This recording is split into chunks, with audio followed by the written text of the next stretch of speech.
Bueno, pues, ¿qué tal? Muy buenos días. Muchas gracias por la presentación y la consideración para poder estar con ustedes esta mañana. Pues bueno, este es el título de la plática y quisiera iniciar con ustedes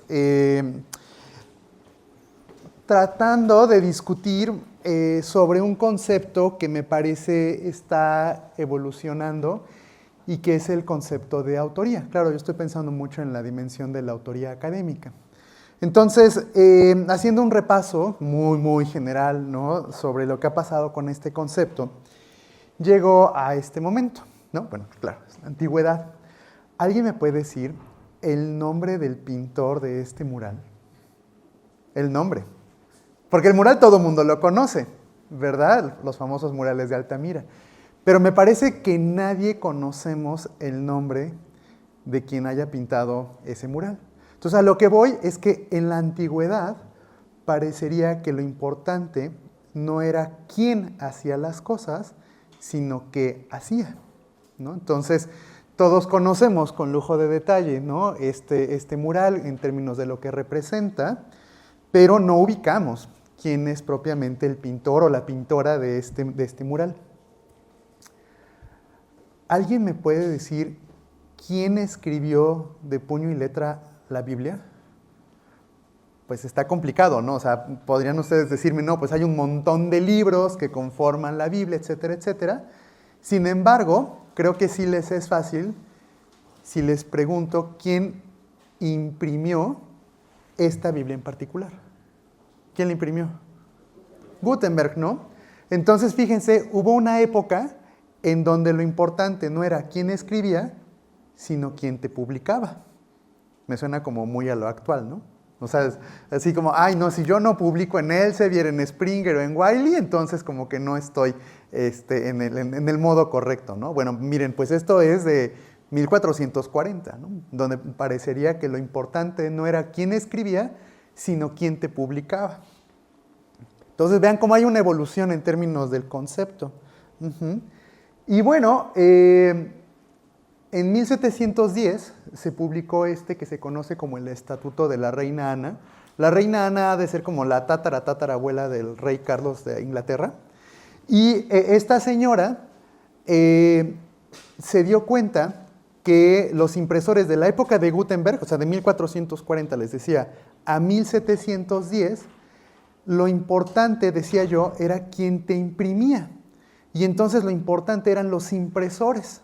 De hecho, todos ustedes ubican la editorial Elsevier, ¿no? Bueno, Elsevier es el apellido de unos impresores holandeses, los Elsevier, ¿no? Si alguien tiene la curiosidad, en la Biblioteca La Fragua hay toda una colección de impresos de los Elsevier, ¿no? Entonces lo que importaba era, pues, quiénes eran los impresores, ¿no? Entonces, de esa época, la valía estaba, por ejemplo, en la tipografía, ¿no? O sea, el impresor pues fabricaba sus propios tipos móviles, fabricaba su propia tinta, fabricaba su propio papel, y en esa visión decían, si yo fabrico todo para que se imprima el libro, ¿de quién es el libro? Del que lo imprime. Entonces ellos, los impresores, tenían algo que se denominaban los privilegios. El privilegio era como una exclusividad de imprimir las obras de determinados autores. Entonces, por ejemplo, si regreso al caso de Elsevier, ustedes ubicarán que Elsevier tiene un logotipo de una persona abajo de un árbol. ¿Sí se acuerdan, no? Bueno, esa persona que está debajo del árbol es Galileo Galilei. Entonces, los Elsevier tenían el privilegio de publicar en exclusiva las obras de Galileo Galilei. Nadie en esa época podía imprimir las obras de Galileo Galilei, excepto los Elsevier, ¿no? Y así de todos los grandes pensadores de Grecia y así, ¿no? Entonces, los impresores tenían privilegios sobre determinados autores y sus obras, ¿no? Entonces, la reina Ana dice, no, lo que vamos a hacer es que le vamos a quitar los privilegios a los impresores y que sean los autores los dueños de sus obras. Y ahí es cuando nace la teoría del derecho de autor. Y esa teoría nace a partir de este señor, que a lo mejor a ustedes o a muchos de ustedes no les suena quién es. Este señor es Víctor Hugo, el que escribió Los Miserables. Entonces, Víctor Hugo es el que se le ocurre, por decirlo de alguna manera, la idea de instrumentar legalmente la propiedad autoral. Y él es el que crea la teoría del derecho de autor que conocemos hasta la fecha. Y él es el que habla, ¿no?, de la importancia de que los autores tengan derechos morales, es decir, que se respete la dignidad del autor en la medida en la que se respete su obra, pero también es el que crea las bases para que el autor se vea beneficiado económicamente de la utilización pública de su obra. Entonces, desde los 1800 y tantos, tenemos este modelo que impactó tanto que trascendió al punto que su decir está impreso dentro de la Declaración Universal de los Derechos Humanos. Entonces, en el artículo 27.2 de la Declaración Universal de los Derechos Humanos, se hace referencia a que toda persona tiene derechos de carácter moral y patrimonial sobre las obras de las que sea autora. Y hace un énfasis y dice, bueno, pueden ser obras científicas, pueden ser obras literarias, pueden ser obras artísticas. Y entonces a lo que voy es que si esta visión de Víctor Hugo subió al nivel de una Declaración Universal de los Derechos Humanos, entonces resulta que el derecho de autor es un derecho humano. Y aquí es a donde se pone interesante la cosa. ¿Por qué? Porque los derechos humanos se reconocen, no se otorgan. ¿Cuál es la diferencia? Que las personas tienen estos derechos aunque no quieran. O sea, todos nosotros tenemos derecho a la vida, aunque ustedes no quieran. Y ninguno de nosotros tenemos un certificado que diga que yo tengo derecho a la vida. El simple hecho de que yo sea una persona, automáticamente el Estado está obligado a crear las condiciones para respetar mi derecho a la vida. Entonces, en esa mecánica, en esa lógica de pensamiento funcionan los derechos de autor. El autor tiene derechos de autor aunque no quiera. El simple hecho de que haya creado una obra, es decir, que haya materializado su pensamiento en una expresión escrita, que si tú quieres puede estar soportada en un archivo digital, automáticamente le concede a esa persona la facultad de gozar beneficios de carácter moral y patrimonial. Insisto, aunque no quiera. Entonces, hay en términos simples, ¿no? Lo que quiero decir es que en esa visión, todo lo que está en Internet está protegido por derecho de autor independientemente de su calidad, ¿no? O sea, aquí no importa la calidad, el mérito, o sea, si le invirtió mucho tiempo o no, si estaba destinado para ser publicado en una revista de alto impacto, solamente era un trabajo en clase, no importa el destino. Lo que importa es que es el producto de la actividad intelectual de las personas. Y entonces nos damos cuenta que a partir de los años 50 del siglo pasado hay un cambio de paradigma. ¿Alguien se acuerda el nombre de la película de esta imagen? El Código Enigma, ¿no? Y entonces este actor está representando a un computólogo muy famoso, Alan Turing, ¿no? Entonces Alan Turing, ¿no?, está inventando esta máquina, ¿no?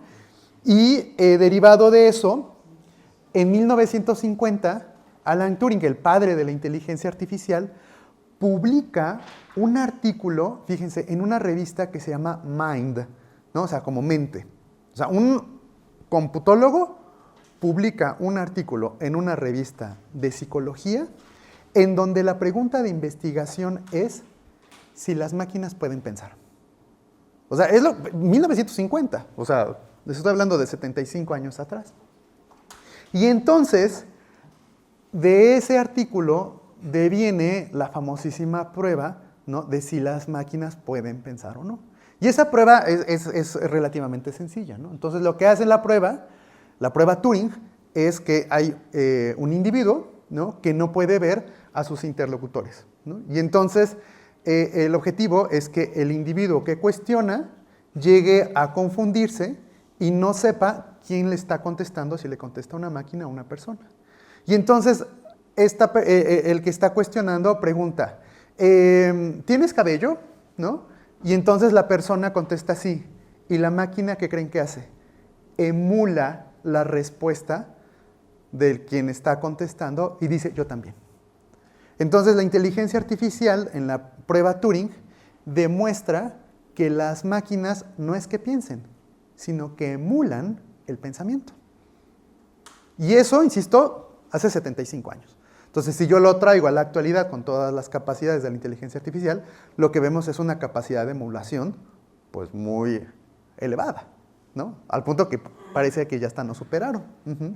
Y entonces, derivado de eso, aparecen estos dos caballeros, ¿no? El Premio Nobel de Física, todavía del año pasado, porque todavía el de este año no se otorga, y es el Premio Nobel de Física que se concede de manera conjunta a estos dos personajes por haber generado los elementos fundacionales, ¿no?, de lo que habrá de permitir lo que se conoce con la técnica del aprendizaje de máquina y la construcción de redes artificiales, ¿no?, las redes neuronales artificiales, ¿no?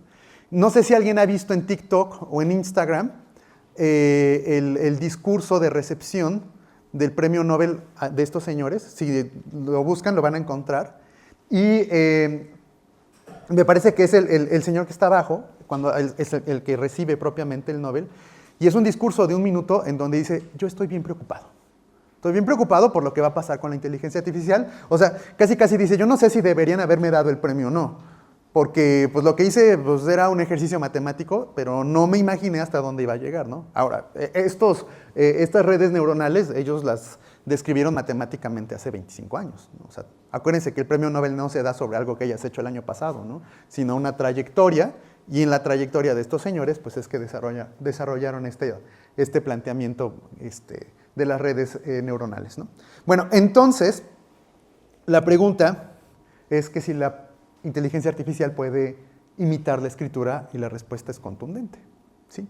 No, de hecho, eso es un problema, ¿no? Cuando estamos ahí jugueteando, o ya no tanto jugueteando, sino ya trabajando en serio con un ChatGPT, pues es sorprendente la forma en la que escribe, ¿verdad? Entonces me parece que la respuesta es contundente. Sí, la inteligencia artificial sí que puede imitar la escritura.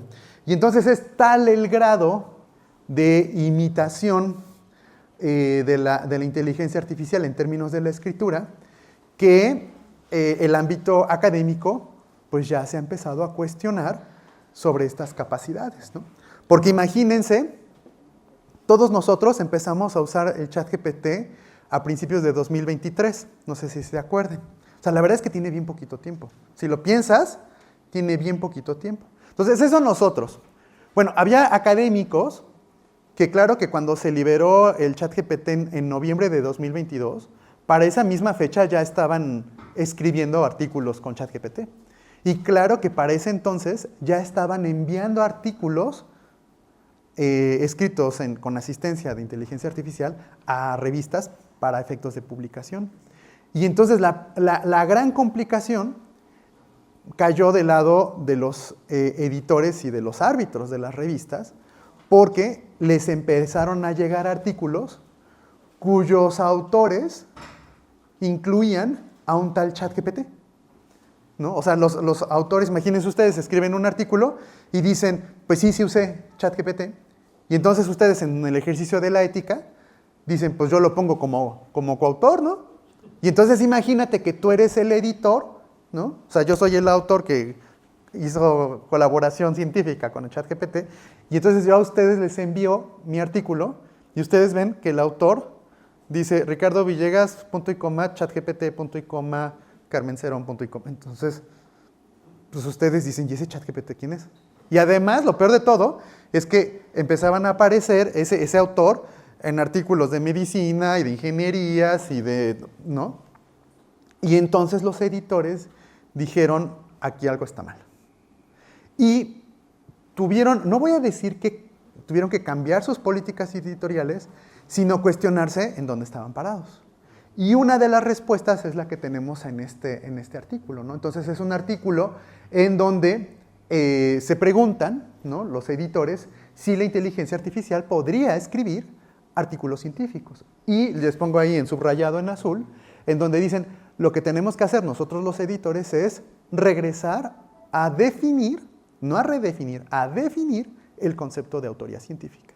Y nos damos cuenta que estas herramientas, estos Large Language Models, no cumplen con el criterio de autoría. Y entonces se sacan de publicación todos los artículos académicos que se habían colado y que habían sido publicados en donde como autor aparecía un tal ChatGPT, ¿no? Entonces, bajo esta Claro, esta es la visión de una sola revista, pero podemos ver que se empieza a replicar en un montón de revistas y derivado de esas decisiones editoriales se empiezan a retirar, no se hacen los famosos retraction de un montón de artículos y se retiran de la publicación bajo el argumento de que este ChatGPT no califica como autor académico. Y ahorita tendríamos que cuestionarnos entonces qué es un autor académico. Y entonces, para contestar a la pregunta de quién es un autor académico, yo retomo el decir del famoso COPE. ¿Qué es el COPE? El COPE es el Comité en temas de ética en publicaciones académicas, ¿no? El Committee on Publications and Ethics, una cosa así, ¿no? Bueno, entonces COPE es el que da como los lineamientos de qué es lo que realmente es un autor. Y dice, y esto lo empiezo a trasladar más a la parte práctica, pensando, por ejemplo, en las tesis que ustedes están desarrollando, van a empezar a desarrollar. Y entonces dice, punto número 1, un autor es el que hace una contribución sustancial al documento que habrá de entregarse o mejor aún publicarse, ¿no? Entonces, ¿qué es una contribución sustancial? Pues punto número 1 es el que de alguna forma define el tema, ¿verdad? Define, pienso yo, la metodología a seguir. Entonces, tiene una claridad sobre el tema, partiendo, no sé, desde la definición misma de la pregunta de investigación y cómo es que se va a resolver esa pregunta a partir del uso de métodos científicos, ¿verdad? El autor, además del que tiene la idea, hace la chamba, ¿no? Lo que nosotros coloquialmente en la UAP he escuchado a mucha gente decir es arrastra el lápiz, ¿no? Entonces es el que arrastra el lápiz, ese es el autor, ¿no? Pero además, no nada más arrastra el lápiz, sino que revisa la versión final, ¿va? Entonces no nada más hace el trabajo físico e intelectual, sino que al concluirlo, lo revisa y lo aprueba. Tercer punto, el autor es el que mantiene una actitud de apertura y de transparencia. ¿Y qué es eso de la apertura y de la transparencia en la producción científica? Miren, quiere decir que yo una vez que publico mi documento, claro que del otro lado está el lector. Y el lector, sí, por supuesto que tiene que ser un lector científico, porque pues, comúnmente escribimos en términos académicos para académicos, pues el otro lo que va a querer es, cuando menos, que lo que yo le estoy entregando por la vía de mi escrito sea replicable. ¿No? O sea, acuérdense, uno de los valores más preciados de la ciencia es que los resultados científicos sean replicables. O sea, que yo, lector, con mis propias capacidades, sea capaz de reproducir lo que mi colega me está presentando en su documento. Si no puedo yo replicarlo con las mismas capacidades e infraestructuras, entonces me está echando un choro. Entonces, para que yo, lector, pueda replicar lo que el otro me dice, punto número 1, yo necesito acceder al documento. Y punto número 2, debo tener la suficiencia de información para replicar lo que mi colega me está diciendo. Entonces, ¿cuál sería la suficiencia de información? Pues no solamente el documento, sino lo que le antecede a ese documento. ¿Qué quiero decir? Si ustedes piensan qué es un artículo científico, entre muchas respuestas yo diría que un artículo científico es la versión resumida de una investigación más compleja, ¿no? Entonces, ¿qué quiere decir? Que yo, lector, debería tener la capacidad de indagar a el autor, no nada más de lo que me está entregando, sino de lo que no me está entregando, pero que permite que ese autor haya llegado a esas conclusiones. Y a eso nosotros le llamamos datos de investigación. Las bitácoras, los resultados de las encuestas y un larguísimo etcétera. Entonces, cuando nosotros hablamos de un concepto tan complejo como ciencia abierta no quiere decir te doy el acceso al documento. Te doy el acceso al documento y a todo lo que antecede a la generación del documento. Y ahí es a donde a mucha gente no nos gusta. ¿Por qué? Por ejemplo, yo que soy de sociales, yo digo, oye, pero es que a mí me costó un montón de trabajo levantar las encuestas y sacar los datos que después se analizaron en un SPSS. Yo ni loco voy a compartir todos los datos, yo entrego los resultados, ¿no? O sea, me costó mucho trabajo. Pero la ciencia abierta dice, tienes que entregar los datos. Y entonces, si yo entrego los datos, el lector va a tener mayor capacidad de replicar mis resultados.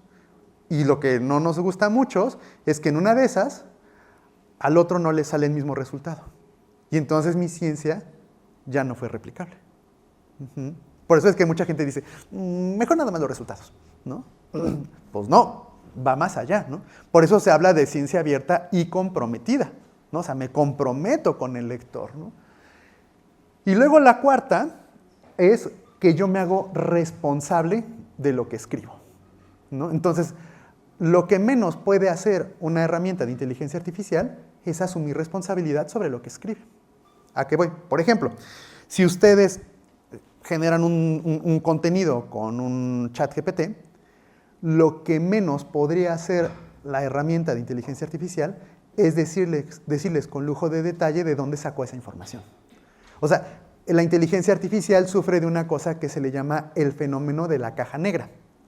Sabes que entra, sabes que sale, pero no sabes qué pasó allá adentro. Entonces, si yo hago un prompt sencillito, ¿no? Así de, elabórame una carta de tal cosa, me genera un documento muy bien estructurado gramaticalmente hablando, pero yo, lector, no sé de dónde sacó o cómo armó ese texto. Entonces, lo que quiero decirles es que la herramienta de inteligencia artificial no puede responsabilizarse del contenido generado. Y si yo estoy en esta idea de la ciencia abierta y comprometida, en donde yo literal rindo cuentas, ¿no? De ahí viene la palabrita esta de accountability, el rendir cuenta, yo te digo de dónde salen las cosas. Entonces, el ChatGPT no tiene accountability, no puede rendir la cuenta de dónde sacaron las cosas, solamente te da el resultado. Entonces, no se puede hacer responsable. Por sentido contrario, el autor es el que se puede hacer responsable, y voy a decir, responsable para bien o para mal. ¿Por qué para bien o para mal? Para bien, porque si ustedes hacen un buen documento, merecen un reconocimiento. Pero para mal, porque si cometieron alguna falta de honestidad académica, pues también son responsables por la sanción que corresponda, ¿no? Entonces, es una doble responsabilidad, que nosotros siempre aspiramos a la para bien, ¿no? Pero nunca para mal. Porque entonces, si, voy a decir un exceso, si la inteligencia artificial cometió una falta de honestidad académica y digo yo, autor, yo asumo la responsabilidad de la máquina, pues entonces es andarle poniendo las manos al fuego, ¿no? Así de, pues yo no sé qué dijo la herramienta, pero yo asumo la responsabilidad. Entonces, vean ustedes, yo empezaba con los famosos murales de Altamira, haciendo referencia a la evolución del concepto de autoría. Entonces, hoy la autoría es un concepto más complejo, porque nos demanda cumplir con unos criterios que, híjole, no se ven tan fácil a la primera, ¿verdad? ¿Qué sugerencias yo les puedo hacer? Bueno, hay varias sugerencias, ¿no? Primeramente, les comento, este artículo se publicó hace relativamente poco. Es un ejercicio académico en el que los investigadores y las investigadoras encargaron a 3 grupos focales escribir un documento, ¿no? Entonces, a uno de esos grupos, todos eran alumnos universitarios, entonces a uno de esos grupos les encargaron hacer un documento asistiéndose enteramente de inteligencia artificial, ¿no? A otros les dijeron que hicieran el mismo documento asistiéndose de Google, y a otros les dijeron, no uses absolutamente nada, ¿no? Entonces, claro, ya te imaginarás la velocidad de respuesta, ¿no? Entonces, bueno, ya tenían los 3 resultados. Ya con los 3 resultados, le preguntan a los que usaron inteligencia artificial, reescribe una de las frases de tu documento. Y no pudieron. A los que usaron Google, les dijeron, reescribe una de las frases de tu documento, y evidenciaron algo que coloquialmente conocemos como el fenómeno Google. ¿Cuál es el fenómeno Google? Sé dónde buscar las cosas, pero no me acuerdo qué encontré, ¿no? O sea, porque eso es lo que contestan sus alumnos de licenciatura, ¿no? A mí no me pidas que escriba mis notas de clase, ¿no? Porque yo sé dónde encontrar las cosas. No, yo no dudo que sepas dónde encontrar las cosas. Mi duda es, ¿te acuerdas lo que encontraste? Ese se llama efecto Google, ¿no? Y los que escribieron a mano dijeron, no nada más te reescribo una frase, sino que te lo reescribo todo, ¿verdad? Entonces, derivado de esa investigación, se preguntaban los autores si se podría generar algún tipo de deuda cognitiva. Eso es lo que le llaman ellos, ¿no? El cognitive debt. Entonces, ¿qué es el cognitive debt? Es cuando tú te quedas a deber a ti mismo. Entonces, es cuando, o sea, qué cosa tan rara, ¿no?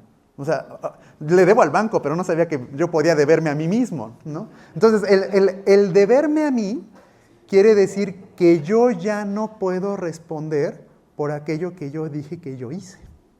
O sea, me quedé en deuda. Y entonces pasa lo que yo le llamo el fenómeno espejito-espejito, ¿no? ¿Qué es el fenómeno espejito-espejito? Que yo ya no me veo en mis escritos.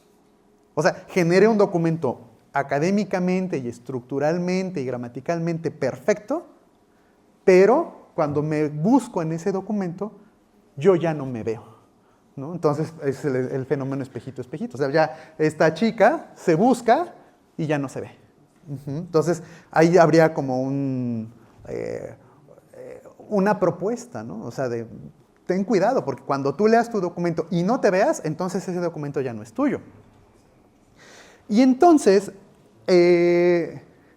la verdad es que en los últimos meses se han estado publicando una cantidad importante de documentos académicos muy valiosos todos, en donde se nos hacen sugerencias de cómo hacer uso de la inteligencia artificial en ambientes académicos.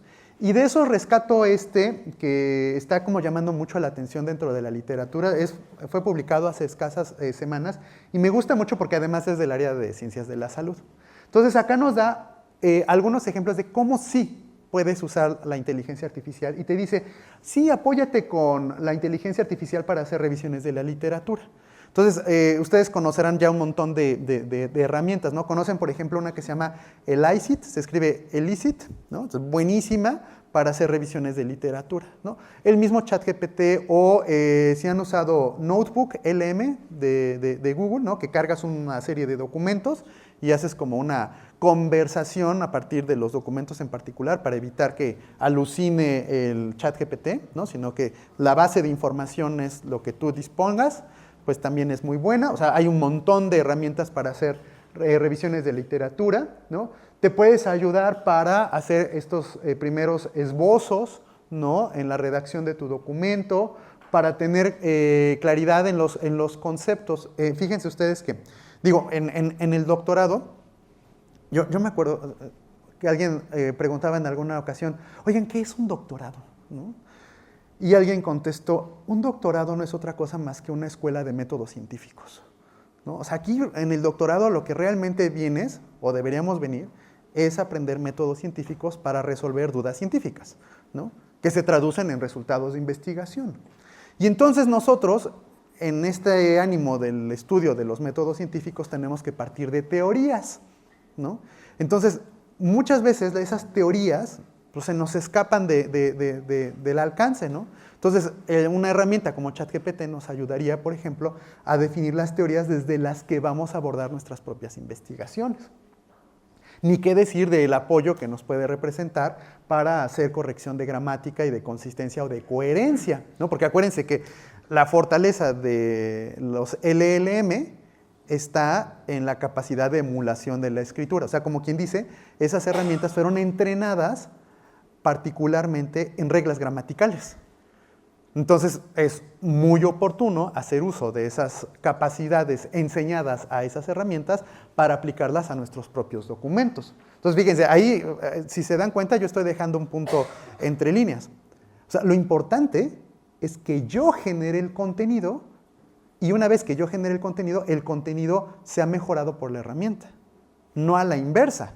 O sea, no es yo le digo a la herramienta y a ver qué me da. O sea, la valía en esta propuesta es que yo soy el generador del contenido original y ya después vamos arreglándolo, ¿no? No vayan a hacer como, por ahí me encontré un cursito que se llama Ingeniería del Prompt, ¿no? O sea, que yo soy especialista en la generación de indicaciones. Pues no se trata de eso, ¿no? O sea, claro, sí es importante saber darle órdenes a la herramienta, pero a lo que voy es que no se trata de darle órdenes para que genere contenidos, sino que de mis contenidos haga mejoras sustanciales en términos como los que están planteando estos autores acá. Que me ayude, por ejemplo, esto es interesante, ¿no? A tener versiones contrarias a lo que yo estoy diciendo. O sea, comúnmente cuando nos asistimos de estas herramientas, le pido que me ayude a mejorar lo que escribo. Pero no es común que nosotros le digamos, dame una antítesis de lo que te estoy diciendo. O plantéame argumentos contrarios a los que estoy planteando. Entonces estaría bien que le preguntáramos eso para que nos ayudara a esclarecer nuestro panorama y que no se convierta mi diálogo con el ChatGPT en una cámara de eco, ¿no? Donde solamente me replica sobre lo que yo estoy pensando. Entonces, que me asista en tener una visión diferente a la que yo estoy planteando. Ni qué decir, esto es lo más bonito, bueno, a mí me gusta mucho, la interpretación de datos y más aún, pues la asistencia en procesamiento de datos, ¿no? A mí me llegan mensajitos en el Instagram a cada rato de, usted debería hacer o debería buscar certificarse como un profesional de datos, ¿no? Entonces, decía yo, si al doctorado venimos mucho a estudiar métodos, prácticamente todos esos métodos son de carácter cuantitativo. Entonces, esos métodos cuantitativos pueden exponenciar su capacidad de resultados si nos asistimos de las capacidades de una herramienta como ChatGPT. Y entonces, si ya eres de esos que eres capaz de vincular, no sé, un ChatGPT para que te haga líneas de programación de Python o de etcétera, etcétera, pues qué maravilla, ¿no? Porque entonces vamos a tener mejores bases de datos, mejores análisis, mejores resultados, etcétera, etcétera, ¿no? Ni qué decir eso, ¿no? De evitar el plagio académico, ¿no? O sea, que es muy común, por ejemplo, acá en la UAP tenemos esta herramienta del Turnitin, ¿no? Que el Turnitin no es otra cosa más que una plataforma que busca qué se parece o qué es idéntico que está allá afuera y que se compara con respecto al nuestro, ¿no? Entonces, es como un espejito, ¿no? El Turnitin, ¿no? Entonces, estas herramientas nos ayudan a decir, oye, es que pues tú acá lo habrás puesto, pero no es tuyo. Es idéntico a lo que está allá afuera y entonces aguas. Y bueno, esto, ¿no? Que sea más fácil la lectura, ¿no? Yo tengo muchos alumnos, bueno, tengo algunos alumnos de doctorado que traen una bronca durecísima con la redacción. O sea, ¿quieren que hablemos de problemas graves del doctorado? Un problema grave que tenemos en el doctorado, bueno, algunos doctorados, no puedo generalizar, está en la redacción. O sea, hay alumnos que escriben párrafos de 500 palabras con un solo punto al final. O sea, todos son comas, comas, comas. O sea, echan comas como granos de sal, ¿no? Y dices, oye, pero es que si yo lo leo en voz alta se me acaba el aliento, ¿no? Entonces, ¿cómo le hago para corregir esos errores? Pues también me puedo echar la mano de estas herramientas para hacer que mi documento no nada más esté bien escrito, sino que sea de una fácil lectura.